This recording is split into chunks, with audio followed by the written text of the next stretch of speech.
I knew you were good at elementary.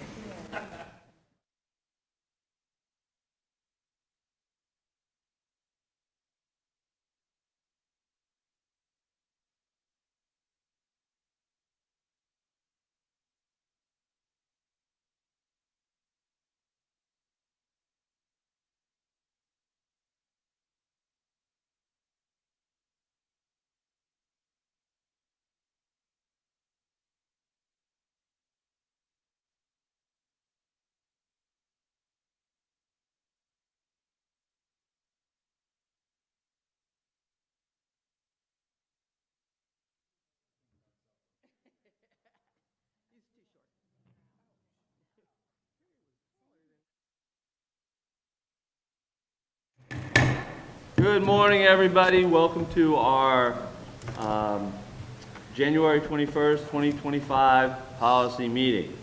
A couple quick things. We've had a big week. We continue to have a big week, I guess. But of course, yesterday was Martin Luther King Jr. Day. What a great day of remembrance, and what a wonderful day to focus on as we move forward as a school system. Of course, yesterday was also Inauguration Day, another big day in the life of our country. And as we look at our days and weeks ahead, we have a weather alert coming our way in just a few hours. So I do ask everyone, please stay safe today and in the days and weeks to come. Especially with the possibility of snow, we want to keep everyone safe. And so please join me in that. At this point, I would turn and ask Ms. Kadetsky to please call the roll. Mr. Pete Wildebohr. Present. Mr. David Perry. Present. Ms. Judy Justice. Present. Thank you all for being here, and to everyone else that is here, thank you for being here this morning. We do have quite a long list of policies to discuss today, as well as some other things that may be discussed. So we are going to be going pretty quickly throughout. We will be following Robert's rules as much as possible throughout the day. Next on our agenda, we have the invocation, which will be done remotely today.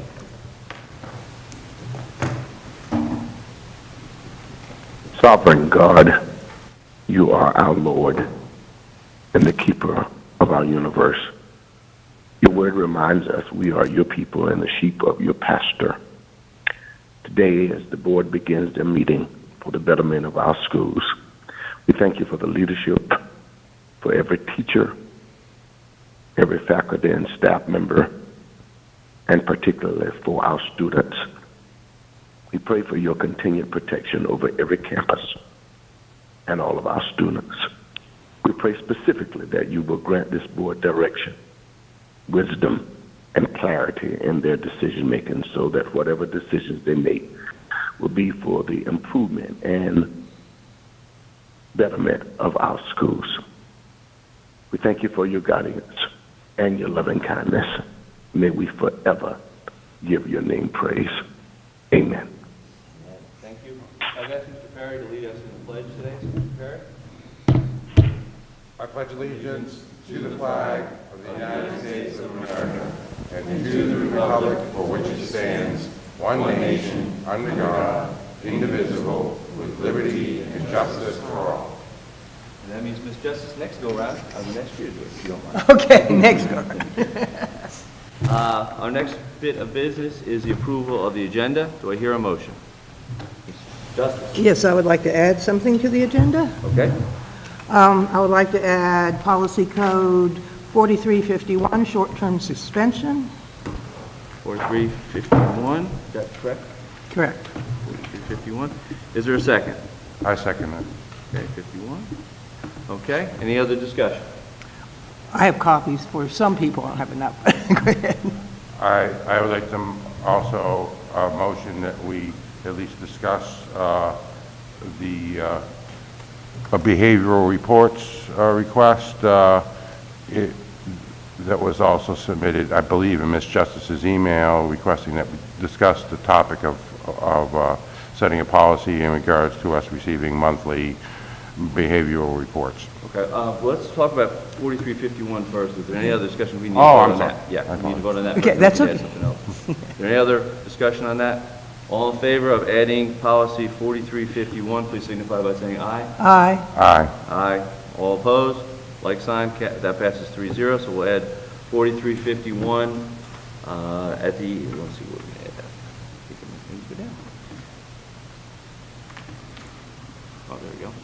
Why don't we add that after our section 5? So we'll add that at the end of our policy amendments from NCSBA. Okay. Okay? All right, and now, Mr. Perry, I'm sorry. Yes, there was another request, I believe, in Ms. Justice's email, that she wanted to discuss devising a policy in and around us as board members receiving monthly behavioral reports from the schools that we apparently are not getting anymore. Okay, I had sent that initially, and I honestly, can we have a discussion whether that should be a policy or whether we should add that to a regular, meeting agenda? I want to make sure we do this properly. Okay. So why don't we add that right after, well, we'll vote on it, of course, we have to vote on it, but why don't we add that right behind 4351? Okay. And we'll call it behavior reports, is that good? Yeah, that'll work. Behavior reports. Okay, we have any other discussion on behavior reports? If not, all in favor of adding a discussion of the possibility of behavior reports, please signify by saying aye. Aye. Aye. All opposed? Okay, again, carries 3-0. Anything else? All right, I would entertain a motion to approve the agenda, the amended agenda. I motion. Okay, is there a second? Second. Okay, first and second, any discussion? Hearing none, all in favor, please signify by saying aye. Aye. All opposed? Okay, again, passes 3-0. 3-0. New numbers. All right. Next we have, which will be interesting, the approval of the minutes. Seeing as none of the three of us were serving on the committee, I guess we'll just have to trust that they are correct. I did read them. I did too. All right, I'll make a motion that we approve the minutes as provided. Do I need a second? I do need a second. Second. Thank you. Any discussion? All in favor, please signify by saying aye. Aye. All opposed. Okay, passes 3-0 again. And again, in future, we will know, have a better handle on that one. So very good. Carrying on, let's go ahead and start with our first policy, which is policy 5120, relationship with law enforcement. Again, this is an unusual one, as provided for us. This is something that was brought up. I'll just read this to make sure everyone understands. Policy 5120 was approved on September 7th, 2021 board meeting, but with additional revisions that were made by board attorney at the time, Colin Shives. These additional revisions appear in document in blue ink.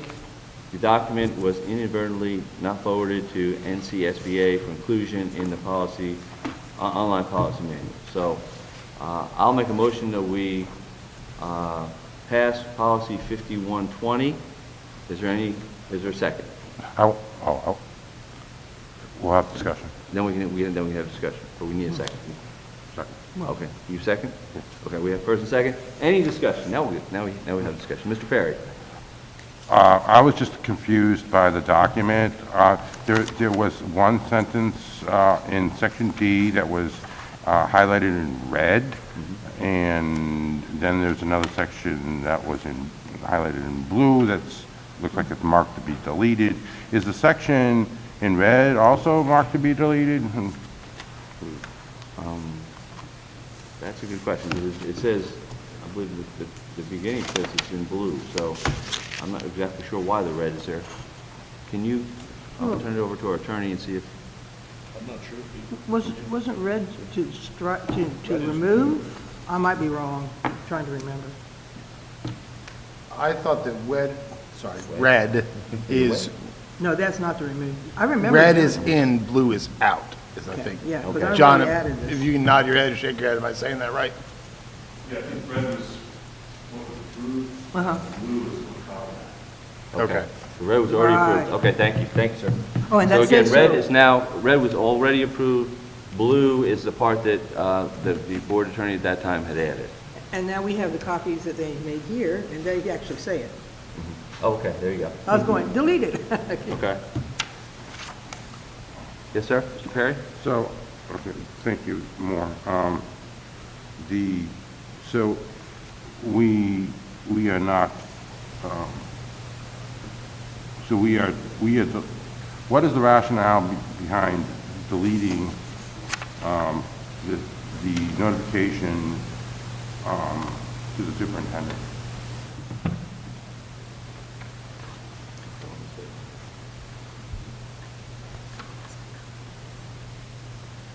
Oh, you think he added it? It says deleted though, right here. Oh, I think you're right, Julie. The blue was added, what's over to the right in the deleted box was deleted. So the blue says they will inform the superintendent. So the red's being deleted? No, both red and blue are added. What's over in the right-hand side of the little I box is really deleted. So again, red was added and approved, and then Mr. Shive had added the blue section, and that's the I section. think quite frankly, he changed what was in the box to the right to the blue section. Blue section. Thank you, Julie.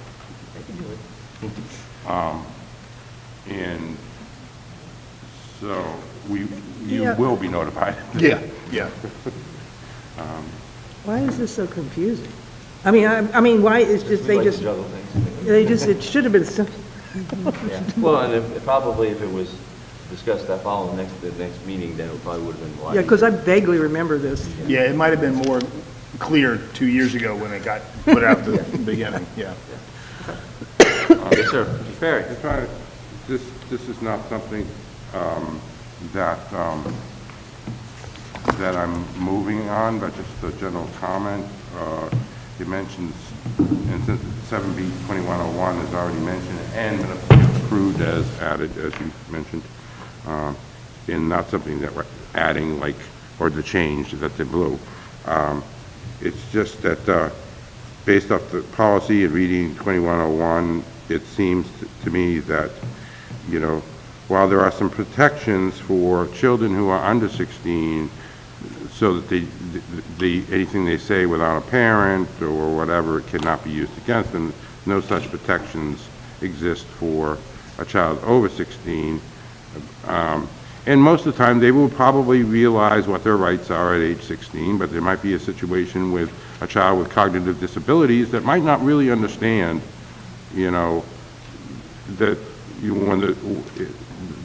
they have a right to have their parent there and to have to remain silent and to have an attorney present and all that. And I think maybe for the future we should clarify that, you know, there should be some exceptions based off of the mental capacity of the student, even in the over 16 category, because if they're, I had a developmentally disabled sister who just died in 2023, and she was 49, going on 12. And if you had told her that, if somebody had told her that, she would not have understood, you know, her rights in that particular situation. So I don't think it would be fair to use it against her, and even if she was 17 or 18.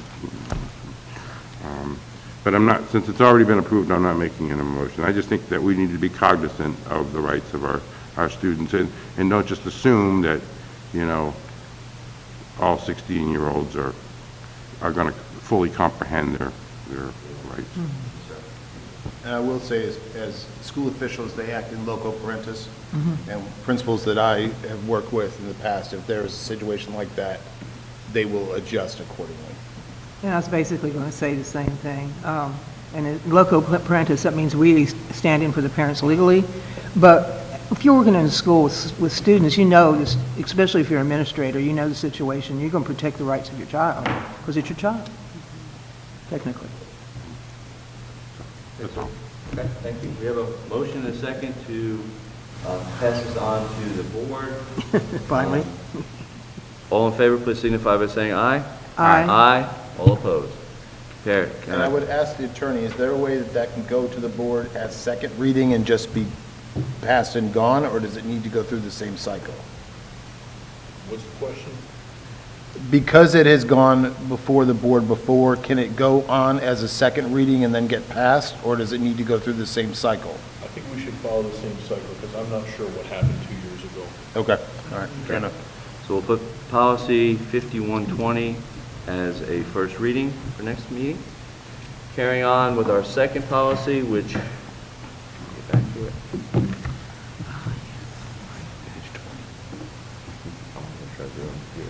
Life Act, page 20.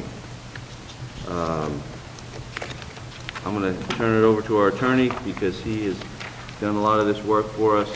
And if you would share with us your thoughts on policy 6129, please. I've drafted, Chair Wildebohr, a proposed policy to address the Life Act, emergency choking devices and their use in our schools. There are a lot of considerations that come with this device.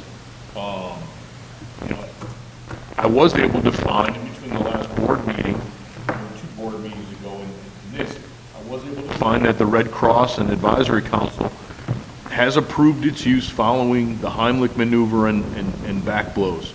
So it is starting to gain some traction within the medical community. That said, right now, I can't find any other big medical associations that do approve and support its use.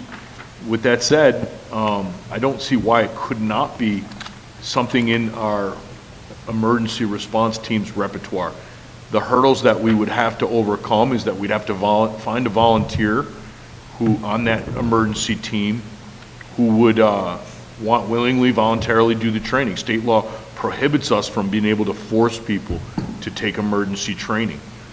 And so I think if we found the volunteers, we found people who would step up to use it, I think we could find a means to get it into our repertoire of devices that are on hand. If the back blows don't work, if the Heimlich doesn't work, and we have that personnel here, we could pull it out of the closet where it's being stored. We have to make sure that it's not, you gotta have training first, and there are some issues I need to still investigate with insurance liability, and also whether the Department of Public Instruction approves its use. We don't want to do something that might be counter to DPI, but where before I think my choice of adjective was I'm ambivalent about it, I'm starting to lean towards, okay, we can find a way to add this into our repertoire. Thank you, sir. And I provided that I have that proposed policy for us, if anyone wants to look at it. Yeah, those can be passed around. Keith. Yeah, Pat, take the whole stack. 1 second, Mr. Mayor. Let me see that here real quick. Stack going that way, stack going that way, stack here. Oh, this is in our packet too, on page 21. And I have a couple questions, and I'll go to Mr. Perry. Okay, so this is already in here? It's on page 21. Oh, okay. Yeah. First, It's I'm next going page. to ask Ms. Varnum and/or Mr. Anderson, how many devices per school do we have? Or how many do we have total? So we have a total of 138 units, and they are currently on pallets being stored in our warehouse. Okay. So do we have a plan on how many we would give to per school at that point? 2 per school? I would say 2 per school, and then we'll save the others in case they get broken, and we could put some at local, like all of our other sites, like, CBRC and 6410. Okay, very good. Can I ask a question? I'm just going to run down mine, and I'll get you. I can get to him, then you. I did notice on the proposed policy, I don't think we should have a comma after accessible, which is a minor thing. I'm wondering if we can't do very much like the bloodborne pathogens, where everyone is trained, has an idea of it, and that kind of thing. I do, you know, and I'm going to say this, I've said this repeatedly, I'm going to say this again, I'm not a medical professional in any form or fashion. I did there was a time that I actually did all the CPR training for the school I was at in New Hanover County. I also was a WSIT and an LGIT, so I do know a bit about it, but I'm not a medical professional. But, you know, I do think this is a valuable device because if there's a person choking, we can't get oxygen in, we have to find some way to do that. My last question, and then I'll turn it over to other people to ask questions. Is there any possibility that for the people that if we do like a bloodborne pathogens, but if we have just some volunteers, that they could get renewal credit? Is that a possibility? The training that I saw was very, very small. It doesn't really reach a renewal credit space, like you have to have a certain number of hours to get that, and the training is fairly quick. Okay. I'll turn to Mr. Perry. Thank you, Mr. Waldorf. I did read your proposed policy for this. I guess you talk about in the policy that only trained personnel of the from the emergency, I guess, response team would be eligible to use that. How does that work right now? I mean, I want to know that there's enough people that in a choking situation, you know, that are going to be trained to use this. I mean, you know, if a kid is choking, you know, to death, but we've only got 2 people in the school that are on the emergency response team, and they're having lunch somewhere. This doesn't help us very much, does it? So I'm just trying to get a gist of how many people are on the emergency response team, and would it be sufficient to handle any choking emergency, presumably in the cafeteria or anything? Great question, and I would actually just add, and I'm going to let you answer that, but I would add, you know, like our AEDs. You know, say I'm not trained on AED, but I go use it. You know, why would that not fall under the Good Samaritan law? But, sir. For one thing, the law protects our personnel when they're providing emergency care or any treatment or life-saving techniques. The law also says that, and I'll read it, no employee shall be required to administer drugs or medication or attend life-saving techniques program. So we can't force people to take the training. I don't have a solid handle on how many emergency response providers we have in every team. That would be Dr. Barnes' answer. We'd have to have people volunteer. That's what I would suggest. But again, I would ask what the difference between that and an AED would be. You know, say I wasn't trained in an AED, but I go use the AED and try to save somebody. I believe I'm protected. I would be protected under the Good Samaritan law. But what would be the difference between the AED and the Life Act? I don't think there is a difference. I think they're protected giving emergency life care. Okay. Julie answered that, no good. Ms. Justin? Yeah, well, I honestly don't think we'd have a lot of trouble having volunteers to do this. It doesn't sound like it's very extensive, especially cafeteria workers.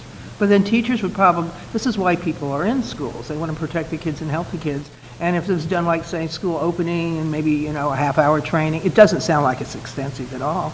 Sounds like something that they would voluntarily, we'd probably have more than enough people that'd be willing. You don't have to just be on the team. Right. That's my take on it. So the number of staff trained in emergency response, of course, varies by school. And of course, because our school nurses, who are public health nurses, provide that training, part of their nursing license requirements is that they determine somebody to be fit. So the person needs to be needs to volunteer to be a part of emergency response. And then the nurse determines when they're training them if this is somebody that can carry this out and has adequate skills.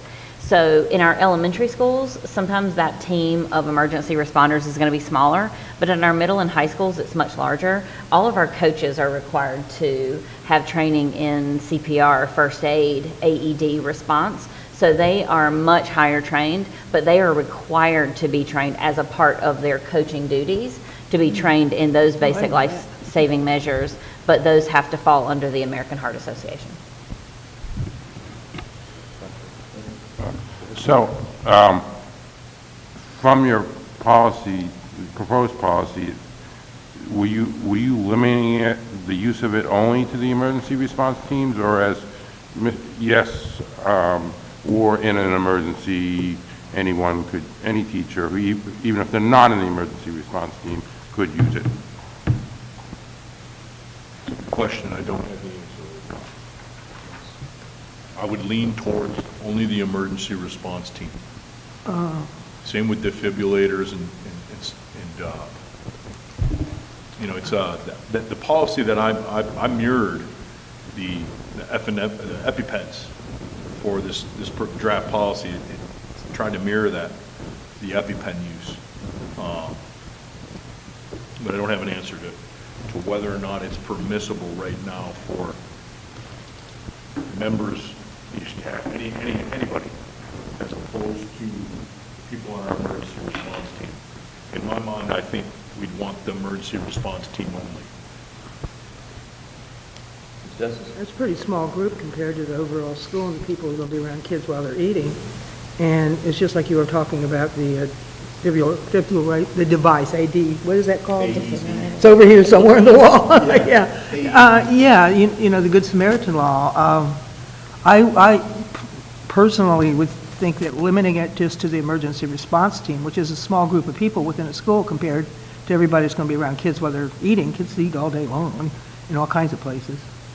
Well, I think if we struck the 1, 2, 3, 4, the first line and the fourth paragraph, that would take care of, that would open the door a little bit on that. And then, so the first line then would be, the principal should make reasonable efforts to notify other school staff members as, well, I mean, maybe train other schools. I guess you'd have to take that whole paragraph out. Because right now, it's kind of saying that only that those people would be, like Mr. Jones is the only person who's trained to do it, so he's only allowed to do it. But I don't think we have the same If you take the first, precautions for AED use. Yes. well, if you take the first sentence out, though, that could be still broad, the second sentence, compared to the first. The first sentence sounds limiting, but the second sentence could be just anybody who's been trained voluntarily, Right. which, as I said, I think that you get quite a better response. I don't think the training's that extensive either. That's the best one. It's not. No. That's one? So obviously, and I want to make sure I say it again since we're being broadcast, my only concern with the Life Act is making sure it protects our employees, period, end story. No problem with using it. So I was wondering if, I think the only concern about emergency trained personnel using the device is, correct me if I'm wrong, Mr. Kromke, but the Good Samaritan law says as long as you follow your approved in training. So I think the only thing for our emergency trained personnel is if they're trained in CPR, they have to follow those procedures to be covered by the Good Samaritan law. So I was wondering if there couldn't be, that sentence could change to say, like maybe you scale it to say that these devices should be used until adequately trained medical personnel arrive. So like what I don't want to have is a teacher then saying to the nurse, no, I've got this, you're good, right? Like, is there a way to say, and when emergency management arrives, they should take precedence over the nurse. So is there a way that you could scale it so that this is used until other life-saving techniques or trained personnel arrive? Do you know what I mean? Then it could be for anybody to use it until like a trained person gets to the scene, if that makes sense. I was reading how it operated, and I think it's only, they say it's the first or second time. After that, you don't want to keep doing it. So that whoever would arrives align on the with that scene anyway. first, you know, you might not have a chance to wait. True. And I mean, and I understand that this was based on the EpiPen, but I wonder if it wouldn't be better to be based off the AED, because like you say, an AED, if you don't, the AEDs, at least the ones I've used in the past, and I've never used it on a real person, I'll say that, but I mean, you know, with mannequins and stuff, it actually tells you what, you know, the little voice of, you know, put pads on, do the blah, blah, blah, blah. I mean, so this will not do that, but I wonder if, you know, that you shouldn't have maybe it based on that where you're trying your best. I think, as I've read that, and I don't mean to disagree, but I think it's the way that I interpreted the Good Samaritan law is if I'm trying my best to try to save the person, that I'm protected, even if I don't, even if I, it's like, for instance, I think the reason for my personal, non-legal idea on this, is that if I try to do CPR on somebody and I break your ribs, trying to save you, you can't turn around and sue me because I broke your ribs. I'm trying my best. So if I'm trying my best with this, this thing, maybe I got trained 2 years ago, and I'm still trying my best, that you are protected. Am I correct on that? Let me speak on that, if Please it's do. okay. Yes, please. If you use the Heimlich, you can break people's ribs. Everything I've found says back thrust or back blows first, chest thrust, which is the Heimlich, second. As a last resort, use this. I'm aware of the Good Samaritan law. I provided in the packet to the board this past meeting, General Statute 115C-375.1. When you read the second paragraph, and I'll read it out loud, any public school employee authorized by the Board of Education or its designee to act under section II, II, or III above shall not be liable in civil damages for any authorized act or for admission. And it goes on and talks about liability. I feel that if we're going to authorize their use, we should mandate, or we should say, hey, in order to use these, you need training first. I don't feel they should be offered to the general staff, all the teachers. You need to have training first. This is not hitting a kid in the back to get him to cough up a grape is different than using a device. And if we're going to put a device out there, I feel that in order to have that liability coverage, that protection of this law that I just cited, and I gave you guys copies, I think we do need to train those people. That we don't want people who don't know how to use them to deviate from the back blows and the Heimlich. Okay. All right. Any other discussion? Yeah, Mr. Perry. Yeah, my one concern, my main concern, besides the fact that we don't have a number of, as many people on the emergency response team as we do cafeteria workers, et cetera, is also that it is my understanding that the emergency response team, which would have to be trained by our nurses, which we get from the county, who have told us in no uncertain terms that they don't authorize or they don't want their nurses doing this. So, this is, I don't want to end up in a situation, and it seems because, like you said, people are starting to come around in the medical community with this, but sometimes all the FDA and all the rest of these people have a slow time catching up here. So, but I think our kids' lives are on the line. You got to forget about bureaucracy and think about what's best for the kids here. So, I just don't want it to be a bureaucratic means in order to not have it. Because if the nurses are going to be in charge of training the emergency response team, they're going to be using these devices, and the nurses won't do it, then what have we done? Right. Let's actually, if I could ask Ms. Martin to respond to that. Yeah, so my communication with the school nurses has been related to their specific training in American Heart Association basic life-saving training. And in discussion with the health director and then the state school nurse consultant in trying to get some direction on how we can make sure our staff are trained and comply with our policies and general statute, the concern from the state school nurse consultant was that LifeVac is not FDA approved. And then the question remained, which couldn't be answered necessarily because I guess nobody's carrying a list or we can't find somebody with a list, that she referenced general statute, the same general statute that Mr. Kromke was discussing, that allows our staff to perform first aid or life-saving techniques in which the employee has been trained in a program approved by the State Board of Education. But I asked, okay, well, where's the list of these that have been approved? And nobody's able to give me that answer yet. We don't even know. But because it's not FDA approved, the school nurse consultant we don't said that it know. wasn't something that they could support. But they said they didn't have the list. Oh, she was saying because of FDA approval. That was her reason. So who would, then let me ask you the question, who would be in charge of, would that be the principal of the school then, be in charge of training? Or who would be in charge of, like we say, if we're going to say we need to have them trained, buck stops at the principal's office, I know. The training appears to be a 5-minute video, really easy. but you do need to have it first.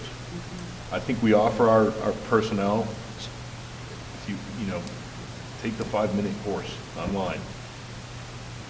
And it'll be a, you know, a third-tier emergency device for us. Stick with the Heimlich, stick with the back thrust, back blows, as you know, most people know that. But if there is someone that has that training, that's a third, you know, something to try to use. Then can we put it in the policy, that tiering that you're sort of talking about, that it scales with, as more professional medical help arrives? Do you know what I mean? Is there a way to sort of scale that? I'm hesitant to start crafting policy that dictates terms for emergency life-saving techniques in those situations. You just have to know it and pray to God and do it. I'm not. That's not terribly safe. Yeah. No, well, I'm not sure I would want us to start telling our personnel what life-saving techniques to do in certain situations. I just think we should offer this device as like I said, a third-tier emergency choking. You do your back blows first, the Heimlich second, and if that's not working, obviously you're calling EMS right away. And do we spell all that out? Then now we're starting to lay down, I mean, we would be laying down policy that could be argued it's against the FDA or DPI. I just think we should offer these. I'm not sure we should spell out all these variables, or try to spell out all these variables. Mr. Perry? But wouldn't part of training be when is it appropriate to use? I mean, you wouldn't, well, just leave it up to the employee on when to do it? Well, in that situation, you'd have a lot of medical groups saying that we don't approve these. I mean, so that's what I mean, my concern is, that we're laying down policy against the FDA. Do the Heimlich and then do this, but if we're not training those people that this is the proper way to do it, then, or the proper sequence, then. I don't like the idea of us creating policy that is against a number of large medical groups. The FDA, our local county health department is not in favor of these devices. I'm not sure we want to do that, but that's up to you guys. But do we have that, you know, and I'm going to look back at you, because you're the one who's been talking to the local, you know, have they actually come out and said, we don't approve of this? Yes, Mr. Chair Wildebohr, I spoke to the, I think it was our nurse manager or the supervisor. They don't support it. The nurses will not be able to use this. They will not be able to train this. They will not be able to touch this. That's a consideration for us. We're using a device, or we have a device on hand that is not, I don't want to use not even close to being fully supported by the medical community. A small sliver of the medical community says, yeah, we can try this as a last resort. That's it. So that's why I don't feel it's proper for us to try laying out policy. You look at the legal terms of willful and, you know, gross negligence, wanton conduct, or intentional wrongdoing. What I'm hearing is, hey, can we enact policy that could be adverse or contradictory to what all these medical groups are saying? If we start laying down when to use it, how to use it, I think we offer it. That's it. That's my take. We offer training. It's online through the company manufacturer. We offer people, if you want to go and get this training as in addition to supplement your Heimlich and your back blows, we'll have a couple of them. But I'm not anywhere near supporting we allow anybody to use it. That may cross the line of intentional wrongdoing or gross negligence or wanton conduct when we're telling people who have no training to use this medical device. I'm not in favor of that. I almost have to lean on what Mr. Perry said. I think that, you know, if I have a child that's life's on the line and this is the one chance that they have, I mean, I'm sorry, I guess I'd take on the world to save that child. And I mean, this is an opportunity to do that. So with all due respect, I got to disagree with you, and I think Yeah. you also have said that the American Red Cross actually has come out now and said. Well, a council, an advisory council of the American Red Cross. So, Okay.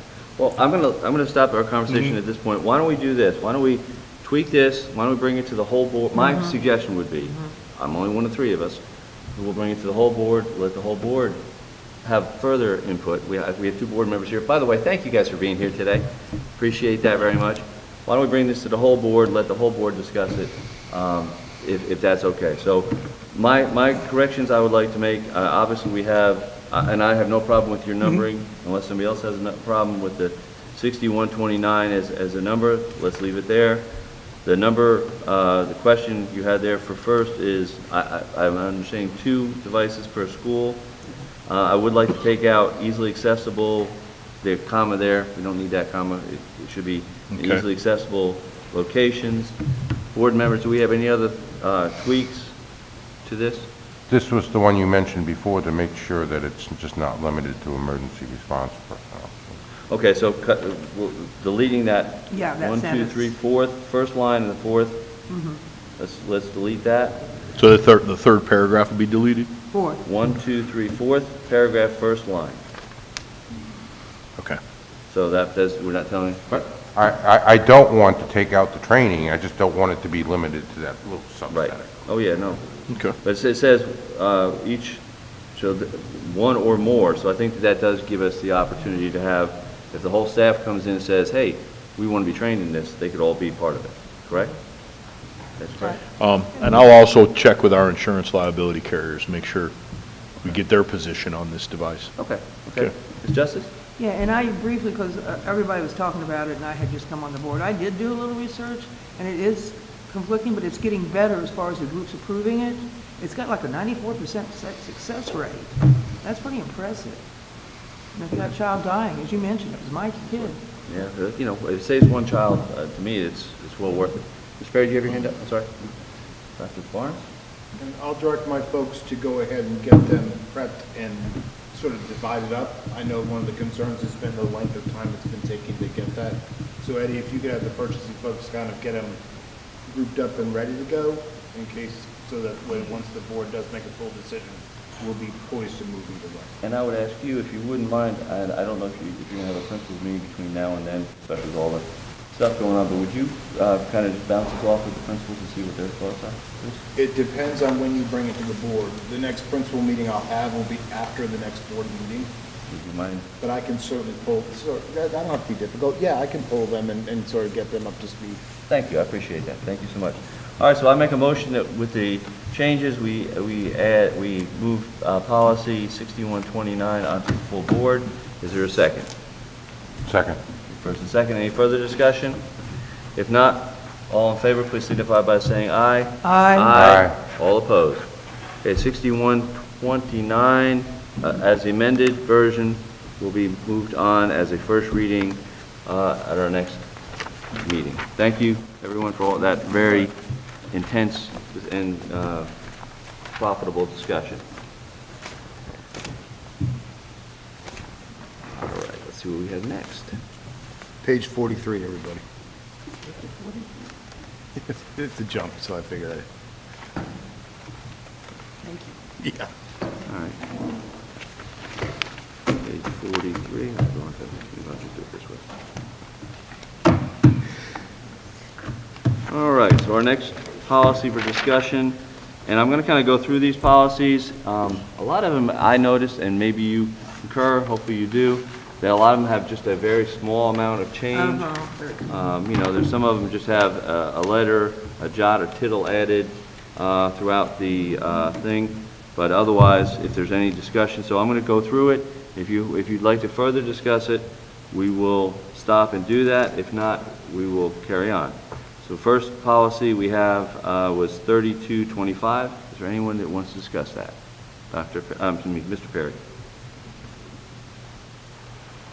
I just wanted to, I don't have any major, there seems to be minor revisions, but just the I do have some concerns about the general policy, particularly about revolving around disciplining students for private websites they might be running, that in the superintendent's or the school administration's, even if it's not done on site, that somehow they can be disciplined for what they do for the website that they run at home. So, but I don't have any objections to the current language. I think that's a further policy discussion for another meeting.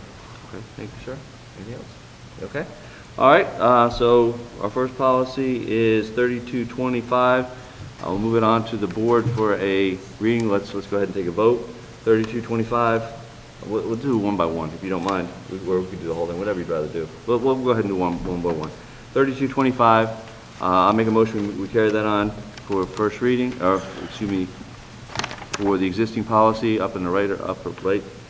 All in favor, please signify by saying aye. Aye. Is there a second? Oh, second. Thank you. All in favor, please signify by saying aye. Aye. Aye. All opposed. Okay, 3225 moves on. 3227, web page development. Anyone? I make a motion, we carry Page that on. 54. Sorry? Page 54. Thank you, sir. 3227, I make a motion, we carry it on. Is there a second? Second. Thank you. Yes? You guys are like, all right. All in favor, any other discussion? Hearing none. 3227, all in favor, please signify by saying aye. Aye. Aye. All opposed? Good. Hopefully this is the way to do it.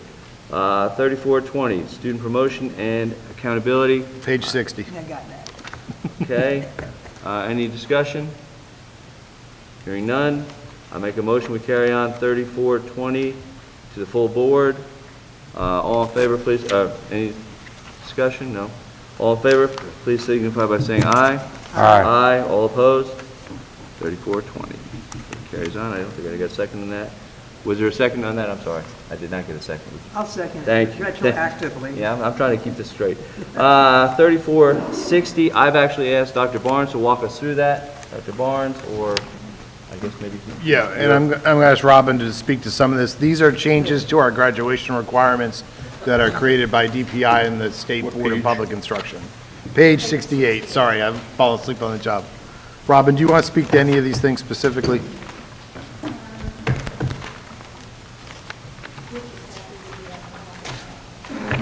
Well, most of the graduation requirements are shifting a little bit in regards to math.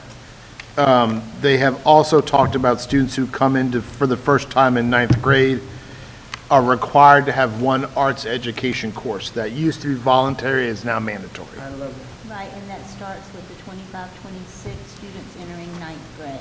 Correct. That's sort of the biggest change. There's also some that requires students to, excuse me, leave 8th grade with a plan in place for graduation. So they have to have a sort of a scale and plan for their high school time. Wasn't that in the previous? That was in 3420, that's Yeah. the Was that in career the first one? development Sorry, plan, sorry. yes. And students used to, the CTE students used to have the career development plans, but now this is for all students. And parents are notified of that. They do have access to the portal in which it's in. But it's really just to help guide students and ensure that we're providing the right opportunities for them that aligns with their interest and their post-secondary plans. Yep. Any So those, questions, board members? Mr. Perry? Why am I saying Dr. Perry? Mr. Perry? Dr. Yeah, I get it. The only question I have on this is how specific are these plans as far as having a career plan? Are they very specific? Like our incoming 9th graders are expected to know exactly what professions and make a very detailed, precise, oh, well, I want to be this, because we all know they're going to change their mind about 8 times before they graduate. So. and when I was a high school principal, every year a kid updated that plan as necessary. So sometimes the kid's like, boy, I really like that cooking class, that's what I want to do. You pivot on those generally all the time. Correct. It is fluid based on their continual assessment of their interest and to give them those experiences so that they can have exposure to various interests. You're welcome. And yeah, when they're entering it, there's a whole process where they're introduced to a lot of different possibilities and opportunities. The 8th grade is a good place to focus towards going towards high school and then to renew it at the 10th. I mean, it's all, they're not being blindsided, and we're not making the decisions totally without their input and their families' input. I just don't want our students kind of pigeonholed into a No. career at ninth grade. We don't do that. Okay, any other questions? Not, I'll make a motion that we pass 3460 onto the full board. Is there a second? Second? Any discussion? Hearing none. All in favor, please signify by saying aye. Aye. Aye. All opposed. Passes 3-0. Next, we have 4320. 78, No, 4320. page 78. Okay, yeah, there we go. 4320. Yes, sir? This is about 4320 and 50267250. I mean, I guess it's two different policies, but they're related, because it seems like it's the same language change in addition in both, defining what is a tobacco product to include anything with nicotine in it that doesn't necessarily even have tobacco, actual tobacco in it. And, you know, and I'm not here trying to say that we should have vaping products in our schools, but to me, the language being used is you're conflating the two, and it's not precise language, and I always like to have, they're defining anything with nicotine, such as a vape that might not have any tobacco in it as a tobacco product, but at the same time, a nicotine patch or the gum or the lozenges has nicotine in it too, but that's okay. But that's not a tobacco product. So it's, and so I'm going to ask that these two, well, I guess at this point, only on this one, Right. is that we table this for the next meeting, so maybe we could come up with language that would be more along the lines of tobacco and vaping policy versus trying to conflate these terms, because I think it's important to be precise in our language and not to just go along because it's easier to just lump them together. I think it causes more problems if we don't use the real, I mean, calling something a tobacco product that doesn't have any tobacco in it doesn't seem like it's the good thing to do here. Would you like to make that motion, sir? Yes. Okay, and so you're basically talking about, and I think you can, lump the two policies together, 4320 and 5026/7250, and you're making a motion we table those two. Correct? Yes, sir? Is there a second? Well, I'll second.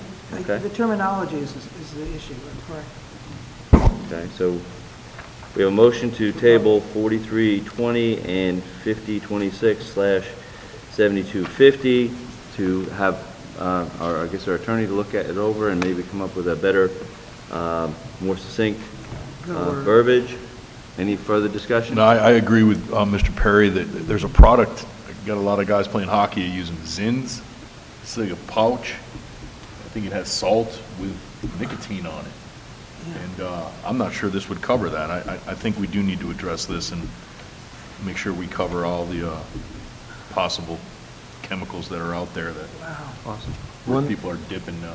One thing to check on, I know these came from the SBA, but I don't know if this is tied specifically to a line in general statute.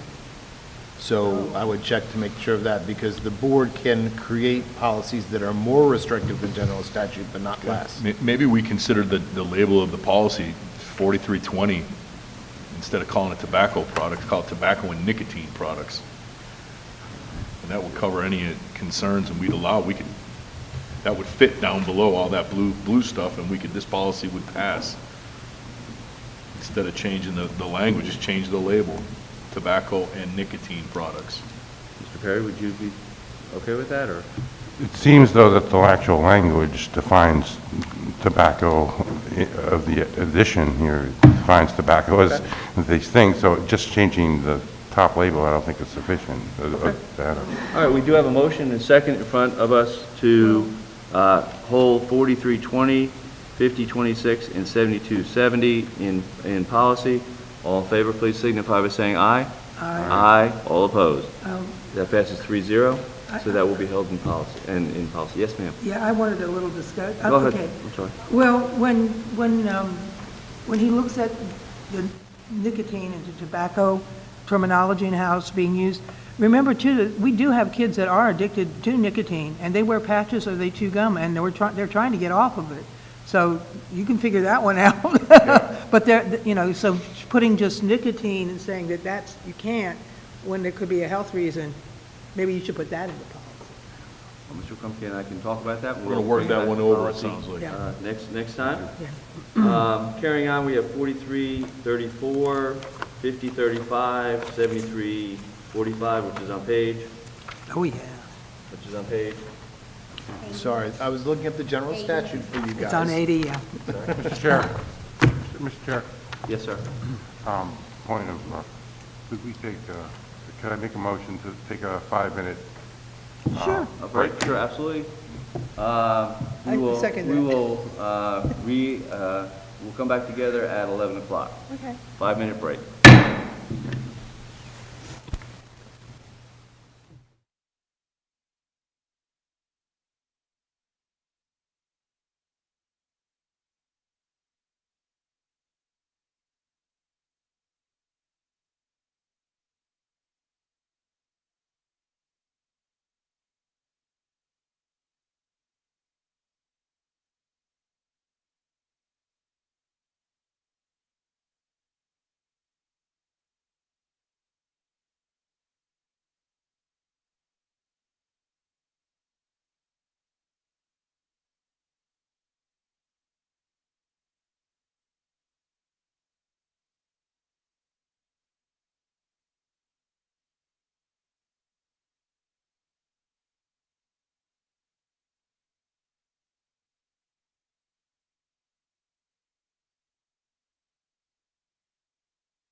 o'clock. Welcome back, everyone.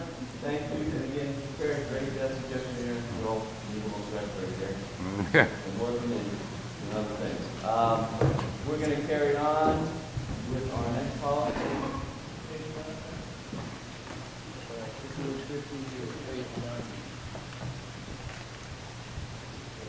There, we tell those through page 90. Point of order. Yes, sir. Did we vote on 4334, the drones?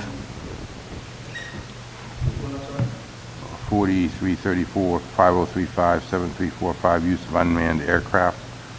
We did not. That's what I have on my list. But my next one I have on my list after 4320 would be 4334. 43, I'm looking at Assembly here, I'm trying to figure it out. 4334 is.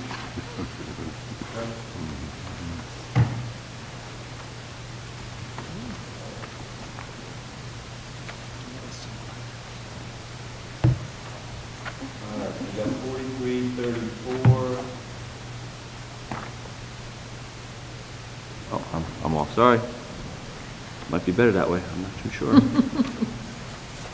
4334, 50, 35, and 7345, use of unmanned aircraft drones. Anyone have any discussion on that? Mr. Perry? These seem to be minor changes I don't have a problem with. Obviously, there's been a lot of people concerned about drones in the news lately. So, when we use, it's more of a question for Dr. Barnes, when we use these things, do we use these drones on our schools, or just We have a class. a class? Okay, but as far as like surveilling the schools or anything, do we use these things? No, we don't use them for any kind of surveillance. Sometimes our communications department will use it to take like a beautiful picture of the school grounds kind of thing, but we're not using it to monitor students. Thank you. Yeah. All right, any other discussion? If not, I'll make a motion, we pass 4334, 5035, and 7045 on to the full board. Is there a second? I'll second. Thank you, ma'am. Any discussion? Hearing none. Carry on with all in favor, please signify by saying aye. Aye. Aye. All opposed. Carries on to the full board. 3-0 vote. Next is 5025, registered sex offenders. Any discussion? If not, I'd make a motion, we carry it on to the full board. Is there a second? I'll second. Thank you, sir. Any discussion? Hearing none again. All in favor, please signify by saying aye. Aye. All opposed. Passes 3-0. 5022. We've already discussed 5026, and that's going to be held. So we'll carry on to 5051, reporting to external agencies. 5150. What did I say? 5051. Oh, I'm sorry, 5150, my mistake. 5150, I'll get that down eventually. 5150, any discussion? Hearing none, I'll make a motion, we carry that on to the entire board. Is there a second? Second. Thank you. First and second, any discussion? Hearing none. All in favor, please signify by saying aye. Aye. All opposed. 5150 goes on, 3-0. 6120. 5150. Get that one on? 6120, Student Health Services. Any discussion? I'll make a motion, we carry it on to the full board. Is there a second? Second. Thank you. I'm gonna have to pull We're the... taking turns. Yeah, we're just gonna run through them here, but, All right, I'll do the next one. all in favor of 6120 being carried to the full board, please signify by saying aye. Aye. Aye, all opposed. 6120 goes on to the full board. 6140, Student Wellness. Any discussion? Hearing none, I'll make a motion, we carry 6140 on to the full board. Second. Second, all right, look at that, thank you. Second one. All right, 6140, we have a first and second. All in favor, please signify by saying aye. Aye. Aye, all opposed. Carries 3-0. 8305, is there any discussion? Hearing none. I make a motion, we carry 8305 onto the full board. Is there a second? Second. Thank you. Any discussion? Hearing none. All in favor, please signify by saying aye. Aye. Aye. All opposed. Carries 3-0. 9025. 9125. Let's get them right. Any discussion? Yes, sir, Mr. Perry. I believe that this, I would like to make a motion that we just eliminate this policy. I believe it's discrimination codified in our policy. I would be fine with encouraging local businesses, small businesses, but discriminating our local vendors based off the color of their skin just seems to me to be wrong. And I don't think we should play into it. And, you know, I think we should judge each business that wants to contract them by their merits and not by any of this other stuff. Okay. Is there a second? No, oh, discussion. Well, let's get to, we first, we have, okay. All right, if you want to go, let's go to discussion. Go ahead, Ms. All right. Justice. This isn't just about color of skin, it has to do also, oh my gosh, there's plenty of minorities out there. It says this right here, you have women, Native Americans, Asian Americans, those of Hispanic descent. I mean, I was a history teacher, my God, there is definitely an inequality in the way our structure of our society is set up right now. And this is just trying to rectify it so that all people have the opportunity to catch up with what historically, and it's a fact, there has been discrimination, and so we're trying to eliminate discrimination by giving this opportunity open. So I think we do need to bring this to the full board if this is, you know, if you want to discuss it, that's great, but I personally think we'd like to move it through here and then go further. There's a disagreement.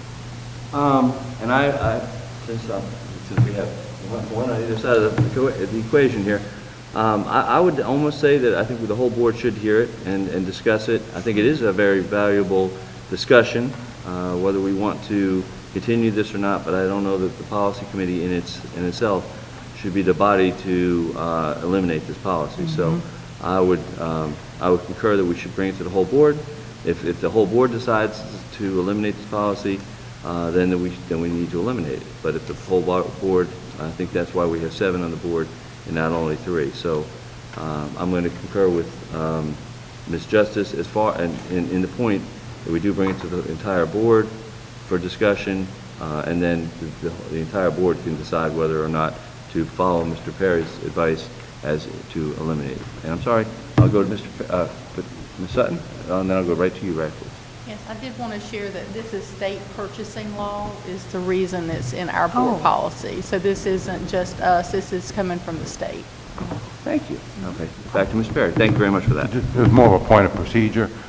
So what you're saying, Mr. Wildeboer, is that if we were to, that you're recommending that we recommend, if we recommend that the whole board discusses, that it would be put on the agenda for our next meeting? Oh, yeah, well, this will be coming in front, and then we can just, what we would do is we would just, to let you know, what we would do is you would actually pull this one off, because it would be on the consent agenda. You'd say, I'd like to pull off 9125 for further discussion, and then we'll take it off, we'll discuss it as a board, and the board as a whole can discuss it. Thank you. Thank you. And I guess, I guess I need to look at you, both of y'all, is this something that we have to have in policy? I mean, Yes, sir, that's my understanding. it is something we have to have in policy. Okay, all right. All right, well, we have Ms. Justice. Yeah, could the legal expert, just like he just said, because from my understanding is we have to follow state regulations, and that's, so we really don't have a lot of choice in this legally. That's why I was asking the attorney here for his opinion. Look at it. Okay. Well, and like I say, if we bring it to the whole board, then you'll have an opportunity, if you would, sir, to look at it, and then you can advise us at that time. Okay? So I would entertain a motion to pass 9125 onto the entire board. I second. Okay, I guess I made the motion. Okay, you just did. I've been doing this, okay. Any further discussion? Point of Yes, common sir. procedure. I had made an original motion to Oh, yes, you Oh, did. yeah. Yes, you did, I'm sorry. Yes, you are 100% right. So we do need to, is there a second to eliminate the policy? Because we can, we can do that, take, Can I just withdraw my motion? you may, sir. Okay, I'll just do that. Thank you, sir, I appreciate that. So at this point, I'll make a motion, we carry 9125 on, please, not as part of the consent agenda or policy consent agenda. I'll go ahead and pull it off now so we can be further discussed. Is there a second for that? I'll second. Okay, first and second. All in favor of carrying 9125 onto the full board, please signify by saying aye. Aye. Aye. Passes 3-0. Okay? 9125. Unless someone has a reason we need to pull off any of these all have minor changes. I'm going to list out the whole group. If there's anything that we want to pull out in the interest of time to discuss further, we can do that. If not, we can just pass all these on to the board. 30, 620, 40, 40, 7310, 6200, 7130, 9110. 91. Sir?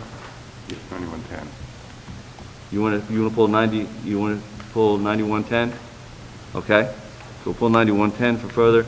I make a motion, we accept all the others except for 9110 to be moved on to the entire board. Is there a second?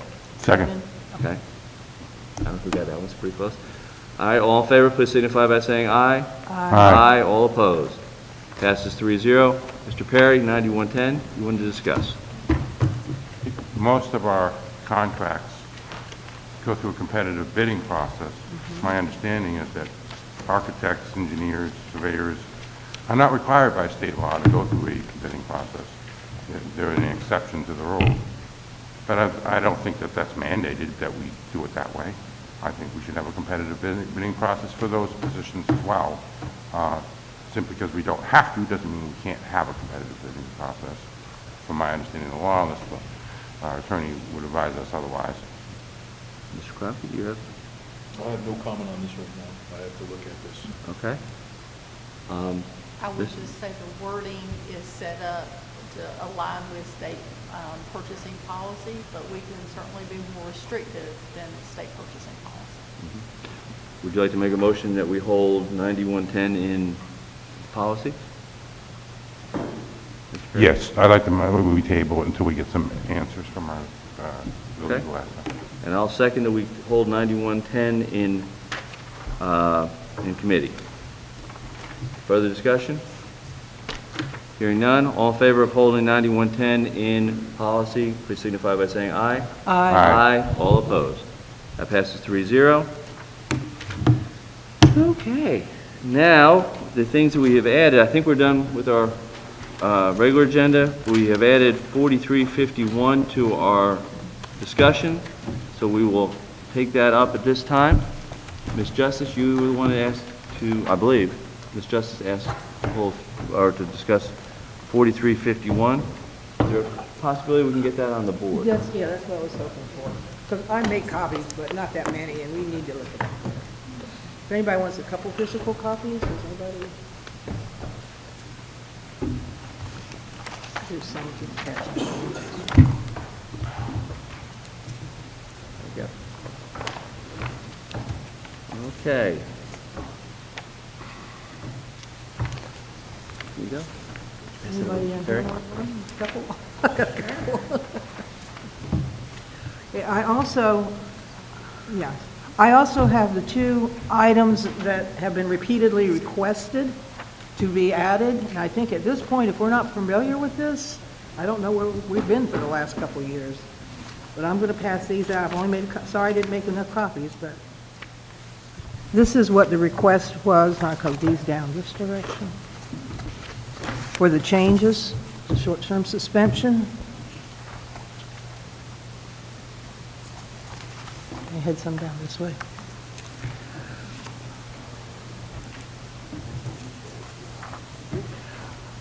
All right. Policy Code 4351, short-term suspension. as we all know, we've had repeatedly over the last year at least, if not longer, the Love Our Children group come in and just want to codify what we have been doing, and from what I understand, and this makes common sense, is what principals do, is that when a child, the young ones, or any child, actually, they better be doing this, a child is suspended from school, that they immediately, or as soon as possible, try to contact the parent or guardian. And then the child is suspended. But it's not codified anywhere. It's not written down to add that the administrator should be calling. Now, the point is that sometimes, and I know this, and you know this from experience, a lot of times, and you know this from experience, a lot of times you can't get hold of the parent or guardian, but making the attempt, and I know I worked in a school district where I worked in Durham Public Schools, and I was an administrator, and one of the things they did is they did have it codified, and that made a big difference as far as in your headspace, you knew you sure as heck better try to get hold of them. And so just the fact it was written down helps, because you can get extremely busy, crazy stuff can go on, and who knows what, you know? But when it's codified, it just makes a bigger statement that you need to contact the parent or the guardian. That's why I would like to have this added. And Ms. Justice, just to let you know, in case you don't know, Dr. Barnes and myself will be meeting with with Mr. Badowitz tomorrow, and I guess some other folks about this very thing. My only qualm, I mean, I've been a supporter of their group in a lot of ways. Over years, met with them repeatedly. I know that it was not brought up the other day, but anyway, we'll get past that. Is the word that principals shall contact K-2 parents before a suspension termination is made? I mean, my thing before, if a child just beats the snot out of another child, I have to, as a principal, I would have to contact that parent first and say, is it okay, it's almost like the principal's being asked, is it okay with you, and that's my big thing, is, principals shall contact, what you're saying, I agree with 100%. Principals shall contact K-2 parents during a suspension, termination, or after its suspension, termination, but the word before is the only. We can do, attempt. Make sure that the attempt is definitely made. We can't, I mean, realistically, we know you can't get hold of the parents a lot of the times. That's one of the sad parts about the situation. But the attempt is made and messages are left, then at least you've gone as far out of the way as you possibly can. You're right, though. You've got a child over here that's really having they need counseling. They're working with, they're in all the office, and you can't get hold of the parent. So by the end of the day, you may not even have the parent respond. I mean, we know all of this. Right. But the attempt really has to be made, and I think being codified really makes a difference. Dr. Barnes, would you like to speak to what you've instructed your folks? A couple of things. Julie, pull up the code of conduct where we changed that language. First off, every good principal and every well-meaning adult in this district wants to minimize suspensions. Period. End of story. My concern is that's balanced against the principal's ability to create a safe and effective learning environment. For me, what I put into the language of the code of conduct is that principals will have made contact with a parent before a student reaches the escalated phase of an out-of-school suspension. I'm going to just read it for you if you don't care. Because I wanted to respond to the concerns that they had. So I made it clear to the principals in a principal meeting and by email that minimizing suspensions is their role. And then I added to our range of student consequences that parent communication is embedded throughout the range of consequences as seen through the leveled corrective responses. It's the expectation that parents and school personnel work collaboratively to decrease the likelihood of challenging student behaviors. Unless there is a need for an emergency removal, parents can expect contact from school administration prior to reaching the response of a suspension from school. And my goal there is to embed the parents in collaborative nature with the principal before we reach an out-of-school suspension. And that's excellent. My concern is the word before. If you change that word to when, then I think that we're doing it. And if I could add something else, and I was going to share this, so I don't know if you're leaving for tomorrow or not, but I think, honestly, as important as the wording that we have here, which is important, and I agree, if we change that to when, I'm 100% on board, is as a former administrator, and I think you would agree, I think as important, but probably almost more important, is when that child comes back to school, that we have that meeting. If we don't sit down with, as a principal, as an administrator, with that child on the way back in, okay, you know, like I say, I have had situations as I a totally principal agree. where I've done that. parent says, well, my kid's, I'm gonna be home and blah, blah, I can't take care of my child, all that kind of thing, which is, you know, that's neither here nor there. It is very important, obviously, but, you know, thinking through that whole process. But the other piece is when that child comes back, how are those behaviors gonna change unless we counsel them? Unless we sit down with them, whether it be the administrator, whether it be the counselor, whether it be the administrator and the counselor, working with that child, you know, if a child with IEP, maybe having the EC teacher sitting in there. I think that's really as important as all this discussion, because, you know, I'll be honest, I was not that I was a good, you know, a perfect administrator, but I remember I had, at one of the schools I was at as an assistant principal, I actually made together, I made an A team, and it was the students that got suspended on a regular basis. We met regularly. I took them out of class for just a little bit of time to try to help them figure out ways, you know, how not to get suspended, how not to get themselves in those kind of trouble. And I think that's as important as, you know, this kind of work. But, you know, I don't think that, you know, would you agree to, you know, principals shall contact K-2 students when a suspension termination is made? Is that okay? Well, that is what we're asking. And here's, you know what, and we can discuss this further, but I agree totally, and this is what I try to do also, just like you, and we did have teams. And I mean, honestly, our biggest problem is lack of resources. We need to have some kind of system within the school, so kids that have these chronic situations have possibly special settings that they can get the support they need, because obviously there's something going on with this child that needs this kind of support, and we don't have the resources right now to actually bring in the staff to be able to do that.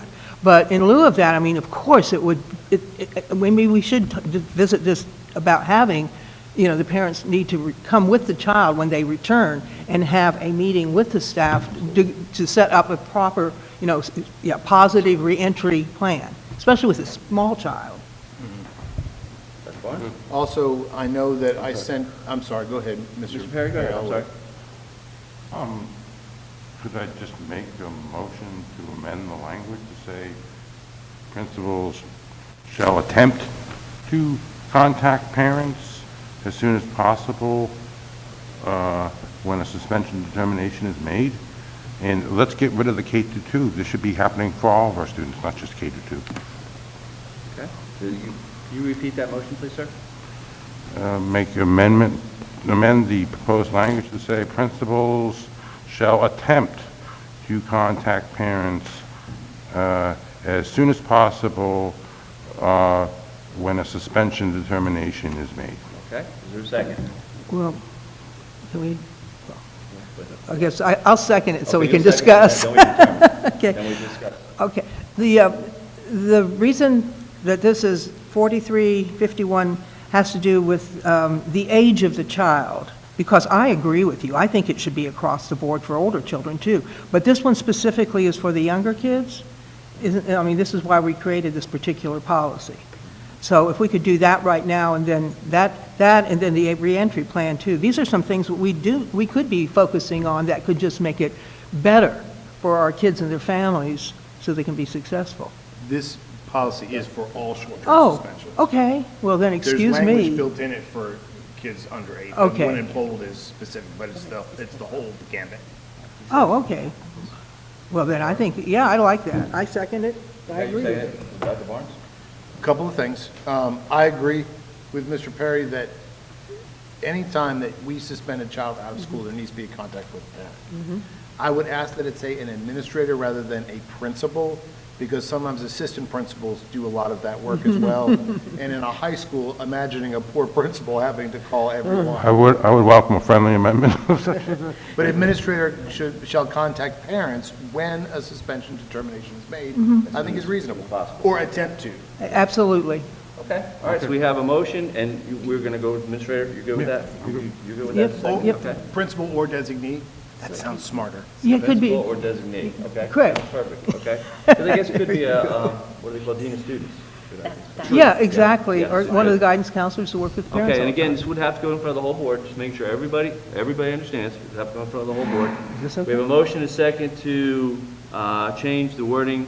Say it one more time, please, Mr. Perry. Did we go with principals or their designee, or did we go Designee. administrators? I can't remember what you I think suggested. principal or designee would be better. Principals or the designee shall attempt to contact parents as soon as possible when a suspension determination is made. Okay. All right, all in favor, please signify by saying aye. Aye. Aye. All opposed. Okay, so let me find the right spot on this machine. Let's see. Go over. It's right here. 50, where am I? 50, help me out, 43. 51. 4351, sorry. Yeah, I should know that one. That's the Yeah. amendment, though. So Okay, and the last discussion we had was behavior. Point of order? Yes, sir? We voted on my amended. Now, don't you have to vote for the main thing itself? I don't think so, because that was the wording that because that policy was not up for review until you guys brought it up. So you made that motion, we voted on that. whole thing, yeah. We'll bring the policy to the whole board as an amended policy. Thank you. Actually, it goes up here in the top, 51. All right, so that goes up there. And then we have behavior, What can, yes, ma'am? the word before, do we have the word before in there? No, ma'am. Did we put that attempt before? Just to make sure. I said as soon as possible, I think it's what I Just said. after, As he soon said after. as soon as possible during, I didn't say after, I just said as I soon would as like to say possible. before the, I mean, you may not be able to reach them, but so you could have at least a discussion with the parent, maybe over the phone, before you make the determination. If you can't reach him, you can't. Soon as But before you possible make that during determination. That was not what was brought up, so Yeah. we can have further discussion on it, I guess. Yes. Okay, so I would like to add an amendment to have the word before added. Okay, is there a second? I'll second the discussion. Okay, It's just a term, but that just, it makes it feel better because you know that you're calling the parents. How about before, or in order to allay Dr. Brown's concern, how about before or as soon as practically possible? Well, yeah, and again, that was my objection to the thing to begin with, so, yeah, I'm just gonna let everybody know, I'm not gonna be voting to amend. It will take 2/3, which is a supermajority, so you need to have that first. We'll vote to have the discussion of the amended discussion of 4351.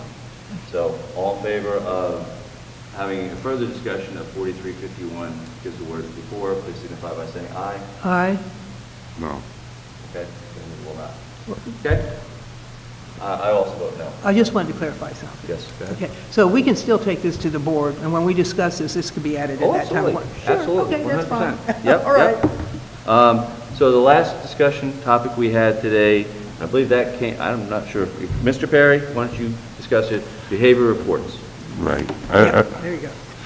So this was another Love Our Children request, although I think it's in the transparency is, one of the important things in my mind, and apparently we have not been getting these monthly reports like we used to as far as suspension data, behavioral data. From my understanding is, if I can find the report, is that we used to get.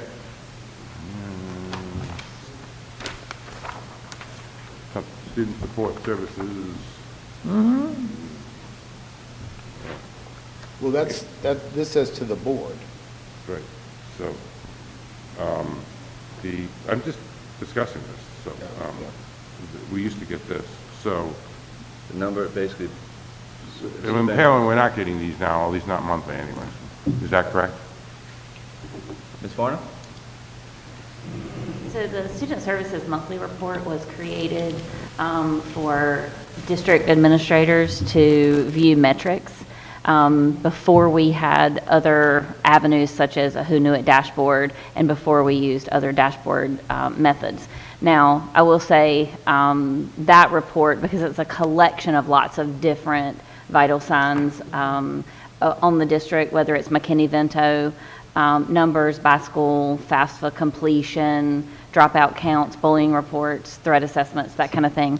The amount of time it takes to create those, and with the staff reductions at the central office, the bandwidth isn't there to create that level of report. And in talking to our decision makers, our district level staff, they've said they have ways to get that in other ways rather than us creating one giant report that probably takes 20 to 30 hours a month to complete. So because that data is available other places, that report wasn't created. But that was not a report that was created to send updates to the board. Those monthly updates were provided interdepartmentally and among district leaders so they could support problem solving and school improvement efforts within schools. Thank you, Dr. Warren. I sent you guys, I think a month ago, an update about the number of kindergarten, first, second grade students who've been suspended. It's also on the docket for our office hours this month to dig into them individually. My focus for this report was to find out from the schools, what are we doing differently for students who have received more than one out-of-school suspension to change their environment, and that's stuff I was going to bring to you in a smaller session because I think that's where that gets more valuable. I do think that the number of suspensions you see are so rare enough that I can provide those to the board in an update in the month if you guys would like that information. Yeah. That information, however, is so individualized in some cases. I'll just, off the top of my head, 16 of our elementary schools have had 0. So of those 9, several of those have only had 1 student. I am concerned with the level of specificity that has. That's why I would rather share those individual things with you in a way that doesn't necessarily cross over into notifying kids. I will tell you, and I know this is something we brought up before, I've got no problem with doing something like that. I question the need for a policy that requires me to do something that is a reasonable thing for you guys to ask for me to do for the board anyway, if that makes sense. And I want to tell you that I just wanted to bring the topic up. I am not 100% certain we need a policy. One of the questions, although when it comes to aggregate data like this, that's non-student specific, doesn't, out our students or any of that sort of thing. I mean, it's not just us that should be seeing it. I mean, it's the public that should be seeing it. I agree. And one of the questions, I guess, is Ms. Benson is not here today, is that? Dawn. I mean, how difficult it would be to have some of this reporting available on our website? And Ms. Prince's not here, but her colleague is here, so can you answer? That wouldn't be a problem for us, that where to be presenting the SharePoint or website policy. I think the only concern I'm hearing is that we don't want to make it, at this school, this child, we've had 3 people suspended, and the school is a school of, 55 kids. All of a sudden, we know who that child is. Right. We do have a risk of personally identifiable information being accidentally released when you have a really small number in your population. For example, when we report out our accountability measures, our achievement data, we cannot report to the public a number under 10 with regard to achievement scores, like who made a level 2, 3, 4, 5. If it's under 10, it's a less than 10. And so these numbers are really small. And if you disaggregate them to the school level, and you're potentially, and especially if it's 1, you're potentially outing the kid, so to say, by it. And the definition, and I didn't have it ready, but the definition of personally identifiable information is if there is anybody involved that could, that would reasonably know who that kid is, then you have released confidential information. That's the point. I think that this is a question to some extent about board governance. It's part of your job to ensure that I'm doing my job, right? I don't know where the public fits in with that specific instance. My job is to minimize suspensions, ensure safe environments for schools. You guys partnering with me in that makes sense to me. That being a public event, do we also publish grades? Do we also publish everyone's GPA? Do we, like, where does that level stop? If this was statistically relevant information, I would say maybe one thing, but we're seeing less than 20 students in the entire fall semester that have been affected. I am concerned that that is fairly specific data that I would rather have the board see. I don't see where it turns into a public event. What I would because I didn't get a chance to speak yet. What I would like to recommend is why don't we think about this, why don't we bring this back to our next policy meeting? Why don't we have the meetings with Dr. Barnes this week? We can hear what we need to hear, and if we, again, this is not a dead subject, we can bring it back to our next policy meeting, and that way there we can, if we need to have a further discussion, we can have a further discussion. Is that okay? Sounds like a good idea, actually. More knowledge, the I have one of better. those, throw everybody off. More knowledge, the better. Every once in a while. Yeah, every once in a while. Is that okay? Okay. If everybody's good with that. The last bit of information that I have on my list is adjournment. Oh, wow. Would somebody like to make I'll that second motion? that. Oh, well, I guess I made a motion again. I beat him on that one. Discuss. All right, we have a motion second to adjourn. All in favor, please signify by saying aye. Aye. Thank you, everyone, for being here. We are adjourned.